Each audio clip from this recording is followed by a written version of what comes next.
Hey everyone, welcome back to Team Forbidden's YouTube page again. It is Andrew the Collector here, once again with Cubics. One of my all-time favorite decks of all time. The last time I did a deck profile for this was at the beginning of this pandemic. So I thought it fitting around this time since, hopefully, knock on wood, it's the beginning of the end for it. Might as well do an update for it. So, without further ado, let's get right into it. Alrighty, so starting things off, we have the big man himself, Crimson Nova. He's basically the only thing that really matters in this deck is just gain him out and swinging for game. He's unaffected by monster effects with 3,000 or less attack. He does 3k burn damage at the end of each of your end phases to both you and your opponent. And if he destroys a monster by battle, you can activate his effect, and he can draw. He can attack once again during the turn. Absolutely busted. Next is probably the spine of the deck, Duza. He literally makes the deck playable currently because when he's normal or special summoned, you send one cubic card from your deck to your graveyard. And that is not once per turn, by the way. So if you get him out multiple times in a turn, which you can activate his effect multiple times. Next is 3 V-Jom. A lot of your cards center around this monster, so you obviously have to run 3 of them. And one thing about this deck that you have to know is that it utilizes cubic counters. For those who do not know what cubic counters is a long story short, if your opponent has cubic counters, the monster with a cubic counter on it cannot attack or activate its effects. Then just one Gyra Guile and Buster Gundeal for extra cubic monster support. They're probably the the best ones other than the first 3 we obviously talked about. Then 3 Summoner Monk, best way to get Duza out, and it's also double good because you can send your spell cards to the graveyard, which they all have graveyard effects, so that's really good too. And your hand traps, 2 Ash Blossom, and 2 Ghost Spell. Off to the spells. Cubic Karma. The only real use for this is that while it's in your graveyard, you can banish it from the graveyard and search out a cubic monster from your deck to your hand. Not once per turn, extremely busted. Its on-field effect is that when it's activated, you can target a cubic monster you control, send V-Jumps from your deck to your graveyard, and your monster gains 800 attack and 800 attack for each cubic monster each V-Jump that was sent. That is permanent, by the way. And its secondary effect, which is not used very often, is that if a V-Jump is special summoned during your opponent's turn, you send this to the graveyard and cut their life points in half. Next one is 3 Cubic Dharma. It's one of the more recent cubic supports.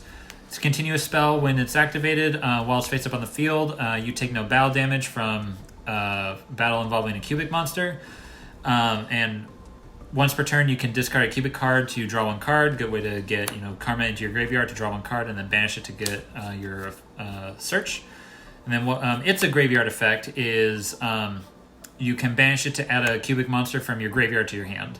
So kind of like Cubic Karma, but for the graveyard. And then next is Cubic Wave. A not once per turn attack gain and cutting your opponent's attack points in half.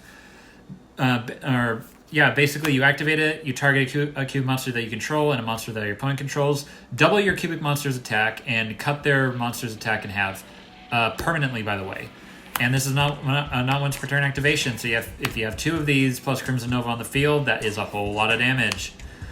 And its graveyard effect is that you can banish it along with any number of cubic monsters, and then spread cubic counters equal to the number of monsters that you banish with this effect.